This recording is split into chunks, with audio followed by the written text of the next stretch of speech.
He mourned her in public. He killed her in private. The crowd stands in silence. Candles flicker. A young woman's photo smiles from a poster board. Donations pour in. Flowers. Prayers. Then someone makes a generous contribution. Quiet. Anonymous. Respectful. What no one knows yet is that the man who donated is the same man who took her life. And when police finally uncover the truth, it will change how America understands evil. But what happened next shocked everyone. Anchorage, Alaska. February 2012. Snow-covered streets. Long nights. A city used to danger, but not this. The victim is Samantha Koenig, 18 years old. Bright smile. Barista at a local coffee stand. The suspect, at least for now, doesn't exist. No suspect. No witnesses. Just fear. Missing posters appear on street corners. A memorial fund is set up to help the family and support the search. Money starts coming in. One donation stands out. Large. Prompt. No name attached. At the same time, a man named Israel Keys is living his normal life. Construction worker. Veteran. Quiet. Polite. No one is looking at him. And that's exactly how he planned it. We post daily true crime stories like this. Subscribe so you never miss a case. Before Samantha Koenig became a name on missing posters, she was just living her life. 18 years old. Independent. Working long hours at a small coffee kiosk in Anchorage, Alaska. She laughed easily. She had plans. She trusted people because most people gave her no reason not to. The coffee stand sat on a quiet stretch of road. Late night regulars. Passing cars. Cold air seeping through the windows. It wasn't glamorous, but it was honest work. Across town, another life was unfolding in silence. Israel Keys blended in perfectly. Construction worker. Army veteran. Single father. He paid bills. Went to work. Smiled when required. No criminal record that raised alarms. No loud behavior. No visible rage. But beneath that calm exterior was something carefully hidden. For years, Keys had been preparing. Traveling across the United States. Burying kill kits in random locations. Ropes. Weapons. Tools meant for one purpose. He didn't stalk people online. Didn't follow patterns. Didn't hunt familiar faces. He chose strangers. That was his system. Random victims meant no connections. No geographic trail. No predictable motive. And Samantha didn't know she had been selected. In the days leading up to her disappearance, nothing felt wrong. No strange phone calls. No threats. No warnings from friends. Her final shift started like any other. Coffee poured. Change counted. Time ticking toward closing. Israel Keys had already made his move in his mind. He had studied the area. Understood the routine. Knew when the streets went quiet. This wasn't impulse. It wasn't rage. It was patience. The kind of patience that waits for the perfect moment. As Samantha worked behind the counter, unaware, someone was approaching with a plan already complete. She would never see his face clearly, never know his name. And by morning, the city would wake up to confusion, to fear, to a question no one could answer. Where did Samantha Koenig go? What no one realized yet was that the man responsible wouldn't disappear. He would stay close, watch the search, and eventually insert himself into the grief. But that part of the story hadn't happened yet. For now, everything still looked normal. And that's what made what came next so terrifying. February 1st, 2012. Just before midnight. The coffee stand is quiet. No customers. Snow piled along the road. Samantha Koenig is finishing her shift. Counting cash. Thinking about going home. Then the door opens. A man steps inside. His face covered. A gun in his hand. No shouting. No struggle caught on camera. Just compliance. Surveillance footage later shows Samantha being forced out of the stand. Into her own car. The lights left on. Money untouched. In seconds she is gone. By morning the coffee kiosk sits abandoned. Door unlocked. Espresso machine cold.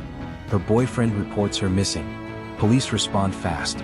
Search teams fan out across Anchorage. Dogs track scents through the snow. Helicopters scan frozen terrain. There are no witnesses. No clear suspect. Then the messages start. A ransom demand arrives. Clear instructions. Precise amounts. Attached is a photo. Samantha appears alive. Eyes open.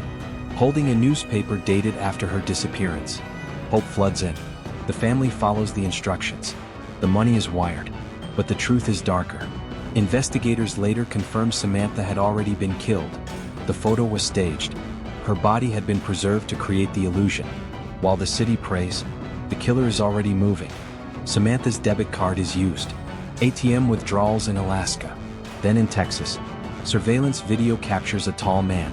Face altered with makeup. Calm. Methodical. Police release images to the public.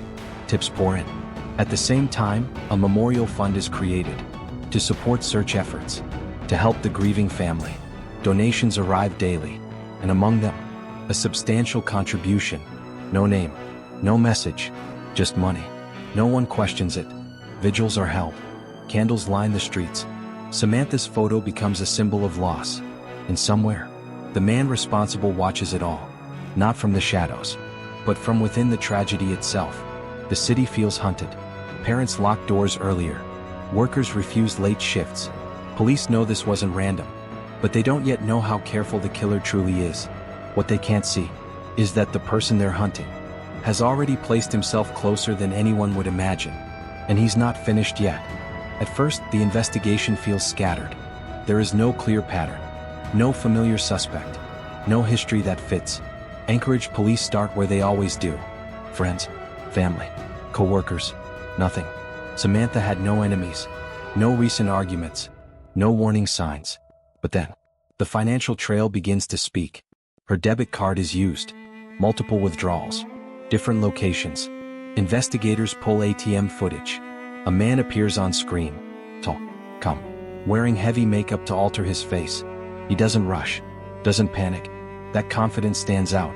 But then, the trail moves out of Alaska, Texas, then Arizona. The withdrawals stop. Police fear the worst. But then, a routine traffic stop in Texas changes everything. A man named Israel Keys is pulled over. Nothing serious, just a minor infraction. But something feels off. Officers search the vehicle. Inside, they find Samantha Koenig's debit card, her cell phone. Keys is arrested. At first, he says nothing. Calm, cooperative, empty. But then, he asks to speak. He admits to abducting Samantha. He admits to killing her. And then, the case explodes. Keys doesn't stop there. He talks about other murders. Different states, different years. No names, no locations, just hints. Investigators realize they're dealing with something rare. A serial killer with no pattern. Keys explains his system. He traveled constantly. Buried kill kits years in advance. He chose victims randomly. Strangers, no connection. That randomness protected him. But then, one detail stops the room cold. Keys mentions the memorial fund. He confirms he donated. Not out of guilt, out of curiosity. He wanted to see how people reacted, to feel close to the aftermath, to stay involved. Agents review the donation records. The amount matches. The timing matches. The donor was never questioned. Because why would they be? As the investigation expands, police search areas Keys traveled through. Lakes, forests, remote land. Some remains are found. Others never are. Families across the country begin to wonder, could this explain their missing loved ones? But then, Keys changes. He becomes withdrawn, uncooperative. He refuses to give more names, refuses to give closure. Investigators push, negotiate, but he controls the pace. And that may have been his final form of power. Because even in custody, he still decides what the world gets to know, and what it never will. Once Israel Keys is back in custody, the pace of the case changes. The mystery is no longer who did it. Now the question is how many. Federal agents take over. The FBI steps in. Files spread across conference tables. Maps, airline receipts, rental car logs. Keys sits across from investigators, calm and composed. He speaks softly, chooses his words carefully. He confirms what police feared. Samantha Koenig was not his first victim, and she was not meant to be his last. Keys explains that he avoided patterns on purpose. Different states, different victim profiles, different methods. He wanted to be untraceable. He wanted investigators confused. As part of negotiations, he offers limited cooperation. In exchange, he demands control. He wants details kept from the media. He wants his daughter protected from the truth. He wants time.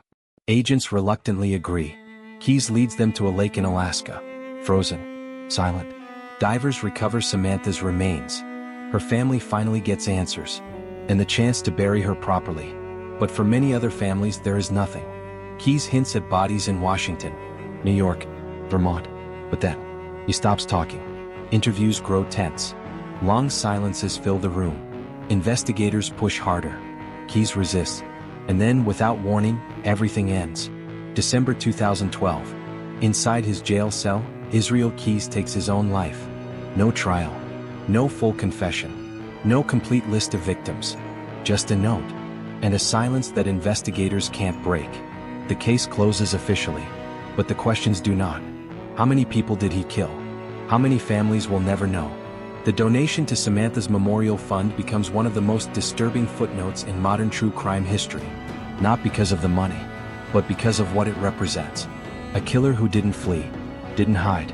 Instead, he watched grief from the inside. He participated in it. He stood emotionally beside the people he devastated. Even now, law enforcement believes there may be undiscovered victims. Remains buried where no one has looked. Stories that ended without headlines. Israel Keyes left behind more than bodies. He left behind uncertainty. And a reminder that evil doesn't always look dangerous. Sometimes it looks helpful, respectful, even generous. The case may be closed on paper, but for many, the story is far from over, and the truth may still be out there. Israel Keyes represents one of the most calculated and emotionally detached offenders in modern American criminal history. Unlike impulsive killers driven by rage or immediate gratification, Keyes operated through long-term planning. His behavior reflects traits commonly associated with organized serial offenders: patience, control, and a need for dominance that extended far beyond the act of killing itself. The donation to Samantha Koenig's memorial fund is especially revealing. From a psychological standpoint, this act was not remorse. It was power reinforcement. Criminal psychologists describe this as post-offense proximity seeking. By inserting himself into the mourning process, Keyes stayed psychologically connected to the crime. Watching the grief unfold allowed him to relive the sense of control he had over his victim and the community. It also gave him a sense of superiority, knowing he was present but invisible. Keyes also displayed strong narcissistic traits. He believed he was smarter than law enforcement. His random victim selection and buried kill kits suggest a desire to outwit systems rather than people. The lack of a pattern was intentional, designed to frustrate investigators and reinforce his self-image as untouchable. Another key element was emotional compartmentalization. Keyes maintained a normal public life while committing extreme violence in secret. This ability to separate identities is often seen in offenders who lack empathy but possess high cognitive control. Even in custody, Keyes sought control. By offering partial confessions and withholding information, he dictated the terms of engagement. His suicide can be interpreted not as surrender, but as a final act of dominance. He denied families closure and law enforcement resolution. In the end, Keyes was not motivated by attention or fame. He was motivated by secrecy, manipulation, and the private satisfaction of knowing the truth would die with him. That may be his most disturbing legacy. Samantha Koenig was more than a headline. She was a young woman with a future. A smile frozen in photographs. A life taken by someone who never planned to be caught. Israel Keyes didn't just murder in silence. He stayed, watched, donated. He stood emotionally inside the tragedy he created, observing the pain he caused as if it were part of the experience. That detail alone forces a terrifying question. How many times has evil walked among the grieving, unnoticed? Keyes took answers to the grave. Names, locations, families left with nothing but questions. And that's what makes this case linger. Not the violence, but the uncertainty. If this story unsettled you, you're not alone. At Behind the Crime, we tell the stories that don't let you sleep easily. The ones that remind us danger doesn't always announce itself. Subscribe now and watch our next case. Do you believe Israel Keyes told investigators everything he knew? Or are there victims we may never find? Let us know in the comments.